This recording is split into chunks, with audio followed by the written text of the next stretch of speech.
Ever find yourself stuck in traffic and like wondering if you're even moving? Yeah. Like the cars around you are inching forward, but you're Right. just stuck there. Yeah. It's like that feeling when you're on a train and the train next to you starts moving and for a second you can't tell if it's them or you. Mm-hmm. Turns out it's not just a mind game, it's physics. Exactly. We're diving into the wild world of motion today, guided by this cool chapter from a science textbook. Great. So buckle up. We're about to uncover how physicists actually like define motion Okay. and maybe even challenge some assumptions we have about how things move. It all starts with a fundamental concept. Motion is relative.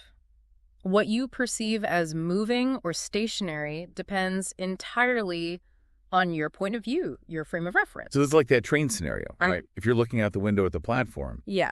you feel like you're the one in motion. Exactly. But if you shift your focus to the people inside the train with you, Right. suddenly it seems like you're both just sitting still. Exactly. The chapter illustrates this with a great example. Imagine you're on a bus looking out at the trees whizzing by. Okay. From your perspective, those trees are definitely in motion. Yeah. But to someone standing on the sidewalk, it's the bus and you inside it that's doing the moving. It's the same scenario, just observed from different frames of reference. That's wild. So there's no one right way to see motion. It's all relative. All relative. I'm already feeling my brain bend a little. And it looks like this chapter dives even deeper into these mind-bending concepts Yeah. by unpacking the difference between distance and displacement. Right. I'll be honest, those two always trip me up in school. It's easy to confuse them because they seem similar, but there's a key distinction. Distance is the total ground covered during motion, like the mileage you clock on your car. Displacement, however, is a bit more specific. Okay, walk me through it. Imagine you walk to the store a mile away Okay. and then walk back home. You've covered 2 miles total, right? Right. That's your distance. But your displacement is 0. Wait, really? Why is that? Because displacement measures your overall change in position. Since you ended up back where you started, your final position is the same as your initial position. No change, no displacement. Whoa. I never thought about it like that before. Yeah. So even though I walked a long way, because I ended up back where I started, my displacement is 0. That's a serious head scratcher. Yeah. So we've tackled how motion is relative Mm-hmm. and the tricky difference between distance and displacement. Yeah. Where do we go from here? Well, a deep dive into motion wouldn't be complete without exploring the different types of motion. Right? And the chapter introduces us to 2 big ones: uniform and non-uniform motion. Ooh, that sounds intriguing. It's like those are categories of motion. And I'm betting they have some, like, seriously cool real-world applications. But I think we should let our listeners stew on that for a bit. A little suspense never hurt anyone. Let's pick up on those different types of motion and how they shape our world after a quick break. And we're back. Engines revved and ready to explore those different types of motion, uniform and non-uniform. I'm picturing things nicely lined up in the uniform category, but what about non-uniform? What's going on there? Think about a car cruising down an empty highway at a steady 60 miles per hour. That's uniform motion. Smooth, consistent speed. Okay, I can practically feel the open road, but things are rarely that smooth in real life, right? Exactly. Now imagine yourself stuck in rush hour traffic. Your speed is constantly fluctuating, braking, accelerating, maybe even coming to a complete stop. That's non-uniform motion in a nutshell, ever-changing speed. Ugh, tell me about it. It feels like the chapter mentions something about how speed is calculated differently for these two types of motion. You're right. With uniform motion, since the speed is constant, you simply divide the total distance traveled by the total time taken.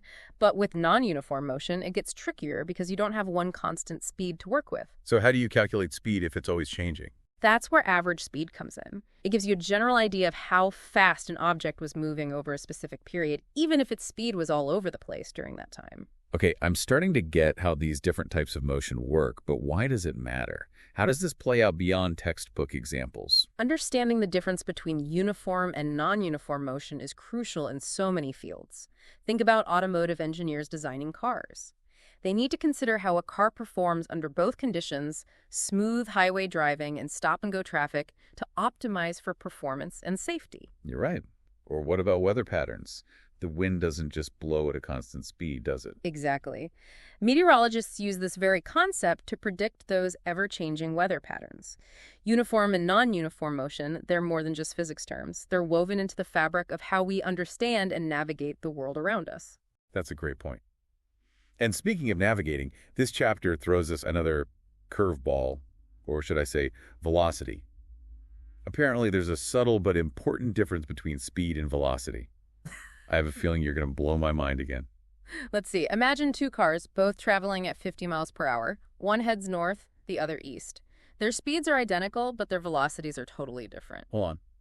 How can their speeds be the same, but their velocities different? I'm so lost. It's all about direction. Speed is simply how fast you're going, but velocity adds a layer of where.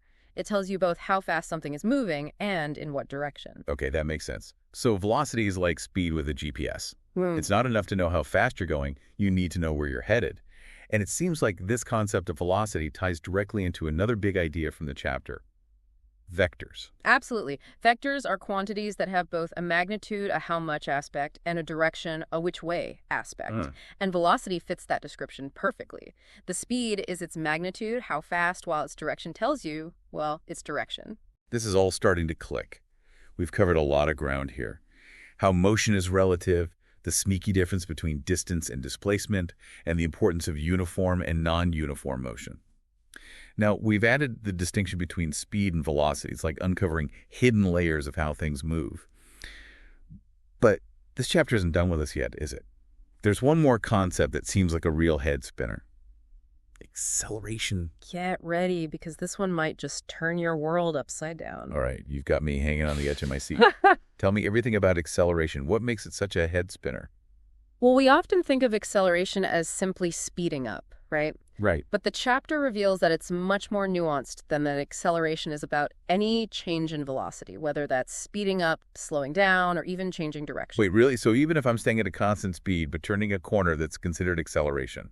You got to think about it. Your velocity is changing because your direction is changing, even if your speed stays the same. It's like when you're on a carousel, you might be moving at a constant speed, but that constant change in direction means you're constantly accelerating. Okay, that's kind of blowing my mind. So slamming on the brakes is acceleration, taking a sharp turn is acceleration, even going in a circle at a constant speed is acceleration. It's like acceleration is hiding everywhere. And speaking of visualizing things, the chapter uses graphs to help illustrate these concepts, making motion a bit easier to grasp. Ah, yes. Graphs, the visual learner's best friend. But how can you use a graph to represent something like motion? It seems so abstract.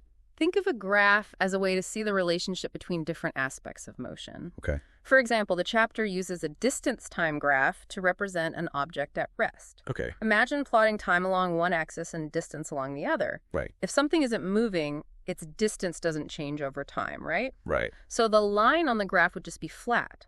Okay. Time keeps ticking, but the distance stays the same. So the line on the graph would just be flat. Time keeps ticking, but the distance stays the same. Exactly. Scientists use graphs like this to analyze and predict all sorts of motion, from the trajectory of a baseball to the movement of planets. Wow, it's like having a secret decoder ring for the universe, which brings us to the grand finale of this motion extravaganza. Uniform circular motion. Yeah. It sounds like something straight out of a physics magic show.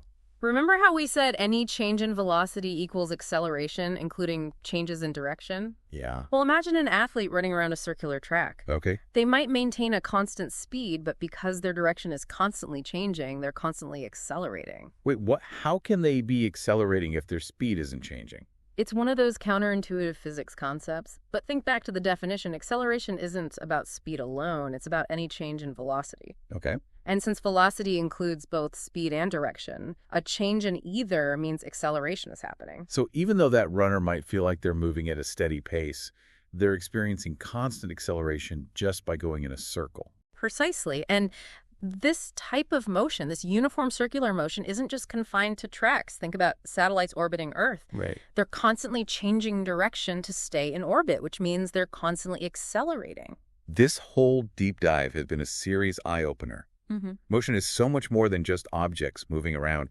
It's a complex interplay of forces, velocities, and accelerations happening all around us all the time. And we've only scratched the surface. Right. This chapter focused on motion along a straight line, but imagine how much more intricate and fascinating things become when we start analyzing motion in 3 dimensions. That's definitely something to ponder. So to our listeners, next time you see something in motion, a car speeding down the street, a leaf swirling in the wind, or even just your hand reaching for your coffee, take a moment to appreciate the mind-blowing physics happening right before your eyes. Yeah. It's a whole lot more amazing than it seems on the surface. Until next time, keep exploring and keep those brains buzzing.